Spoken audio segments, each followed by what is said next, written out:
Hello everyone, ಎಲ್ಲರಿಗೂ ನಮಸ್ಕಾರ. Welcome back to my YouTube channel Mohak Pooja vlogs. ನಾನು ಪೂಜಾ ಬ್ಯಾಂಗ್ಳೂರಿಂದ ಕನ್ನಡ ವ್ಲಾಗ್ಸ್ ಮಾಡ್ತಾ ಇದ್ದೀನಿ ಅಂತ ಹೇಳ್ತಾ, ಸೊ ಇವತ್ತು ಸಂಜೆ ನಾನು ನಮ್ಮ ಅಮ್ಮನ ಮನೆಯಿಂದ ವ್ಲಾಗ್ ಶುರು ಮಾಡ್ತಾ ಇದ್ದೀನಿ. ಏನು ಎತ್ತ ಅಂತ ನಾನು ನಿಮಗೆ ಹೇಳ್ತಾ ಹೋಗ್ತೀನಿ.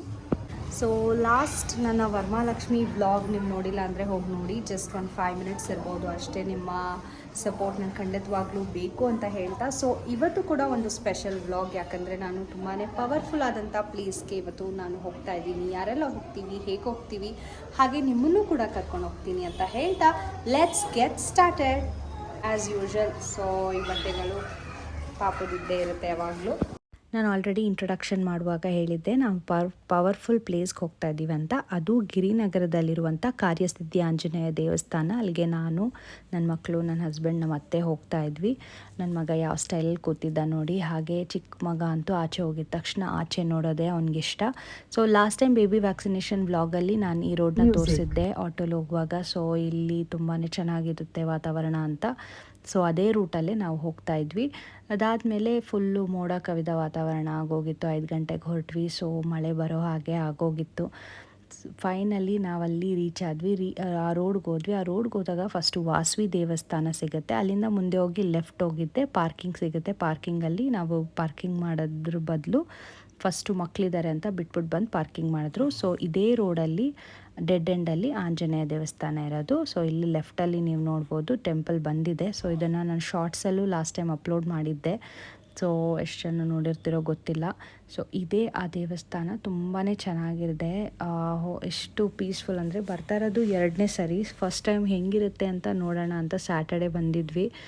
ಸೊ ಅವಾಗ ಉಸಿರಾಡೋಕ್ಕೂ ಕಾಲಿಡೋಕ್ಕೂ ಜಾಗ ಇರಲಿಲ್ಲ. ಅದಾದಮೇಲೆ ಡಿಸೈಡ್ ಮಾಡಿದ್ವಿ ವೀಕ್ ಡೇಸಲ್ಲೇ ಬರಬೇಕಂತ. ಸೊ ಹೋಗಿದ ತಕ್ಷಣ ಅಲ್ಲಿ ತೆಂಗಿನಕಾಯಿ ಇತ್ತು. ನನ್ನ ಮಗ ಎತ್ಕೊಂಡು ಆಟ ಆಡೋದಕ್ಕೆ ಶುರು ಮಾಡ್ದೆ. ಸೊ ಇದ್ರ ಬಗ್ಗೆ ಅಷ್ಟೊಂದು ಗೊತ್ತಿಲ್ಲ ಅಂದರೂ ಕೇಳಿದ ಮಟ್ಟಕ್ಕೆ, ತಿಳ್ಕೊಂಡಿದ್ದ ಮಟ್ಟಕ್ಕೆ ನಾನು ಎಕ್ಸ್ಪ್ಲೇನ್ ಮಾಡ್ತಾ ಹೋಗ್ತೀನಿ. ಸೊ ಇಲ್ಲಿ ತೆಂಗಿನಕಾಯಿ ಕಟ್ಟುವಂಥ ಪದ್ಧತಿ ಇದೆಯಂತೆ. ಸೊ ಇದೇ ಹೊಸಲು ದಾಟೋದ್ರೆ ಎಷ್ಟು ಚೆನ್ನಾಗಿದೆ ನೋಡಿ. ಒಳಗಿನ ವಾತಾವರಣ, ಇಂಟೀರಿಯರ್ ಪೀಸ್ಫುಲ್ಲಾಗಿ, ಒಳಗಡೆನೆ ಮರ ಎಲ್ಲ ಇದೆ. ಸೊ ಇಲ್ಲಿ ಆಂಜನೇಯ ಇದೆ, ಲಿಂಗದ್ದು ಪ್ರತಿಮೆ ಇದೆ, ಅದಾದಮೇಲೆ ಗಣೇಶ ಇದೆ. ಸೊ ಈ ಥರ ತುಂಬಾ ಚೆನ್ನಾಗಿ ಮಾಡಿದ್ದಾರೆ. ಸೊ ಇಲ್ಲಿ ಕಾಯಿ ಕಟ್ಟೋರು ಈ ಥರ ಕುತ್ಕೊಂಡು ಒಂದು ಶ್ಲೋಕ ಹೇಳ್ಕೊಡ್ತಾ ಇರ್ತಾರೆ. ಅಲ್ಲಿ ಸ್ವಾಮೀಜಿ ಅದನ್ನು ಅವರು ಪಠಿಸ್ಬೇಕು, ಅದು ಹೇಳ್ತಾ ಹೋಗಬೇಕು. ಅದಾದಮೇಲೆ ಮುಂದೆ ಹೋದರೆ ಅಲ್ಲಿ ಆಂಜನೇಯಂದು ಫೋಟೋ ಜೊತೆಗೆ ಒಂದು ದಾರ ಕೊಡ್ತಾರೆ. ಅದ್ರ ಜೊತೆಗೆ ಅಕ್ಷತೆ ಕಾಳು ಕೂಡ ಕೊಡ್ತಾರೆ. ಅದನ್ನು ಇಟ್ಕೊಂಡು ನಾವು ಇಲ್ಲೇ ದರ್ಶನ ಮಾಡ್ಸೋಕ್ಕೆ ಟ್ರೈ ಮಾಡಿದ್ದೀನಿ. ಸೊ ಇದನ್ನೆಲ್ಲ ಇಟ್ಕೊಂಡು ನಾವು ಈ ದೇವಸ್ಥಾನ ಪೂರ್ತಿ 3 ಪ್ರದಕ್ಷಿಣೆ ಹಾಕಬೇಕು. 3 ಪ್ರದಕ್ಷಿಣೆ ಹಾಕಿದ್ಮೇಲೆ ಅದಾದಮೇಲೆ ಹೋಗಿ ಅಲ್ಲಿ ನಮಗೆ ಆಲ್ಫಬೆಟ್ ನಂಬರ್ ಕೊಟ್ಟಿರ್ತಾರೆ, ABCD ಅಂತ. ಎಲ್ಲಿ ಕಂಬ ಜಾಗ ಕೊಟ್ಟಿರ್ತಾರೆ, ಎಲ್ಲಿ ನಾವು ಬರಿಬೇಕು ಅಂತ, ಕಾಯಿ ಕಟ್ಟಬೇಕು ಅಂತ. ಸೊ ಹಾಗೆ ಸುತ್ತ ತೋರಿಸುವಾಗ ನಾನು ನಿಮಗೆ ಅಲ್ಲಿ ವಾಲ್ ಮೇಲೆ ಇದ್ದಂಥ ಇದನ್ನು ತೋರಿಸ್ತಾ ಇದ್ದೆ, ಆರ್ಟ್ಸ್ ಎಲ್ಲ.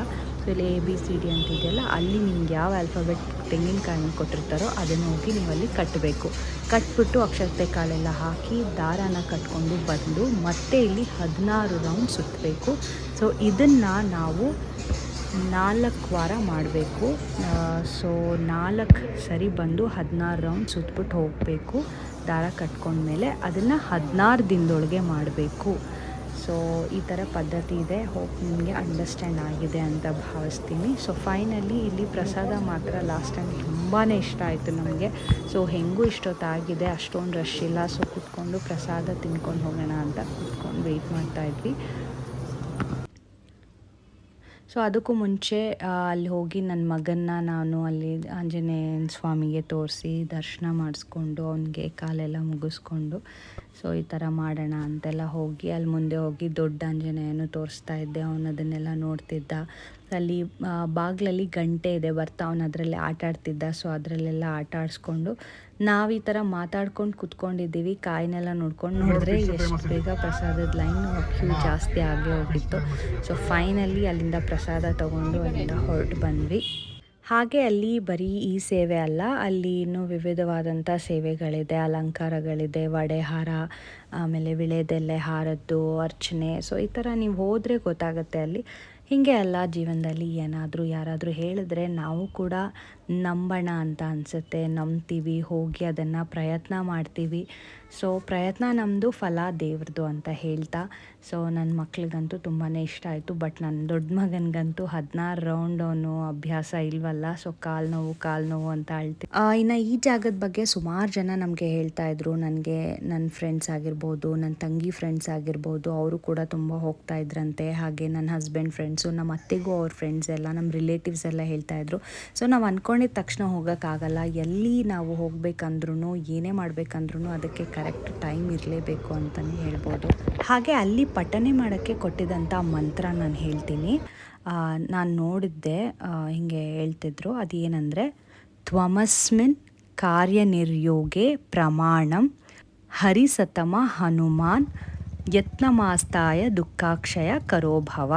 ಸೊ ನಾವು ಹೊರಡೋಷ್ಟರಲ್ಲಿ ಕತ್ಲಾಗೆ ಹೋಗಿತ್ತು. ಸೊ ಫೈನಲಿ ಪಾರ್ಕಿಂಗ್ ಹೋಗಿ ಅಲ್ಲಿಂದ ನಾವು ಮನೆಗೆ ಹೋಗೋಷ್ಟರಲ್ಲಿ ತುಂಬಾ ಟಯರ್ಡ್ ಆಗಿತ್ತು. ಬಟ್ ಪವರ್ಫುಲ್ ಪ್ಲೇಸ್ಗೆ ಬಂದು ತುಂಬ ಪೀಸ್ಫುಲ್ಲಾಗಿ, ತುಂಬ ಚೆನ್ನಾಗಿ ಪ್ರಾರ್ಥನೆ ಮಾಡಿಕೊಂಡು, ನೋಡಿ ನನ್ನ ಮಗ ಈ ಥರ ಫೋನ್ ಎತ್ಕೊಂಡ್ರೆ ಈ ಥರ ಆಟ ಆಡೋಕ್ಕೆ ಶುರು ಮಾಡ್ತಾಯಿದ್ದ. ಸೊ ಫೈನಲಿ ನಾವು ಅಲ್ಲಿಂದ ಹೊರಟು ಮನೆಗೆ ಸೇರಿಕೊಂಡ್ರೆ ಸಾಕು ಅಂತ ಅನಿಸ್ಬಿಟ್ಟಿತ್ತು. ರಕ್ಷಾಬಂಧನ ಆಗಿ 2-3 ದಿವಸ ಆಗಿದ್ರೂ ನನ್ನ ತಮ್ಮ ಬ್ಯುಸಿ ಇದ್ದ, ಅಂದರೆ ನಮ್ಮ ದೊಡ್ಡಮ್ಮನ ಮಗ.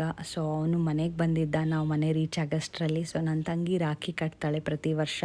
ನನ್ನ ಆ ಥರ ಪದ್ಧತಿ ಏನು ಇಟ್ಕೊಂಡಿಲ್ಲ. ಸೊ ಅವಳು ಕಟ್ತಾಯಿದ್ಲು, ಅವನಿಗೆ ರೇಗಿಸ್ಕೊಂಡು ಆ ಥರ ಎಲ್ಲ ನಾವು ಎಂಜಾಯ್ ಮಾಡಿಕೊಂಡು ಊಟ ಮಾಡಿಕೊಂಡು ಮಲ್ಕೊಂಡ್ವಿ. ಸೊ ನನಗೆ ಆ್ಯಂಡ್ ಅದಕ್ಕಿಂತ ಮುಂಚೆ ನೋಡಿ, ಚಂದ್ರ ಅಂತೂ ಏನು ಸಖತ್ತಾಗಿ ಕಾಣಿಸ್ತಾ ಇತ್ತು. ಟ್ರೈ ಮಾಡಿದೆ ಆದಷ್ಟು ಕ್ಯಾಪ್ಚರ್ ಮಾಡೋದಕ್ಕೆ, ತುಂಬ ದೂರ ಇದ್ದಿದ್ದರಿಂದ ಅಷ್ಟೊಂದು ಆಗಲಿಲ್ಲ. ಸೊ ನನ್ನ ಅಣ್ಣಂದಿರಿಗೆ, ತಮ್ಮಂದಿರಿಗೆಲ್ಲ ರಕ್ಷಾಬಂಧನದ ಬಿಲೇಟೆಡ್ ವಿಶಸ್ ಅಂತಲೇ ಹೇಳ್ಬೋದು. ನನಗೆ ದೊಡ್ಡಮ್ಮ ಚಿಕ್ಕಮ್ಮನ ಮಕ್ಕಳು ತುಂಬ ಜನ ಇದ್ದಾರೆ. ಸೊ ನಾವು ಮುಂಚೆ ಅವರೆಲ್ಲ ಮದುವೆ ಆಗೋಕ್ಕೆ ಮುಂಚೆ, ನಾವು ಮದುವೆ ಆಗೋಕ್ಕೆ ಮುಂಚೆ, ಹೀಗೆ ಎಲ್ಲರೂ ಒಂದು ಮನೇಲಿ, ಎಸ್ಪೆಷಲಿ ನಮ್ಮ ಮನೇಲಿ ಸೇರಿ ತುಂಬ ಸೆಲೆಬ್ರೇಟ್ ಮಾಡ್ತಾಯಿದ್ವಿ. ಅದನ್ನೆಲ್ಲ ನಾವು ನೆನಪಿಸ್ಕೊಂಡು ಅವನಿಗೆ ರಾಖಿ ಕಟ್ತಾಯಿದ್ಲು ನನ್ನ ತಂಗಿ. ಸೊ ಗೊತ್ತಿಲ್ಲ, ಇನ್ನು ನಾವು ಲೈಫ್ ಹೋಗ್ತಾ ಚೇಂಜ್ ಆಗುತ್ತೆ, ನಮ್ಮ ಫ್ಯಾಮಿಲಿ ದೊಡ್ಡದಾಗತ್ತೆ. ಸೊ ಮುಂಚಿನದ್ದೆಲ್ಲ ಬರೀ ಏನೋ ಮೆಮೊರೀಸ್ ಆಗ್ತಾ ಹೋಗುತ್ತೋ ಏನೋ ಗೊತ್ತಿಲ್ಲ. ಹೋಪ್ ನಿಮ್ಮೆಲ್ಲರಿಗೂ ಈ ಒಂದು ಪುಟಾಣಿ ವ್ಲಾಗ್, ಪವರ್ಫುಲ್ ಪ್ಲೇಸ್ ಕರ್ಕೊಂಡೋಗಿದ್ದೆ. ಹಾಗೆ ರಕ್ಷಾಬಂಧನ್ ಸೆಲೆಬ್ರೇಷನ್ ತುಂಬಾ ಇಷ್ಟ ಆಯಿತು ಅಂತ ಭಾವಿಸ್ತಾ ಮುಂದಿನ ವ್ಲಾಗಲ್ಲಿ ಸಿಗ್ತಾ ಹೋಗೋಣ. Thanks for watching. ಆ ಬನಶಂಕರಮ್ಮ ಆಂಜನೇಯ ಎಲ್ಲರಿಗೂ ಒಳ್ಳೇದು ಮಾಡಲಿ. ಎಲ್ಲರಿಗೂ ನಮಸ್ಕಾರ.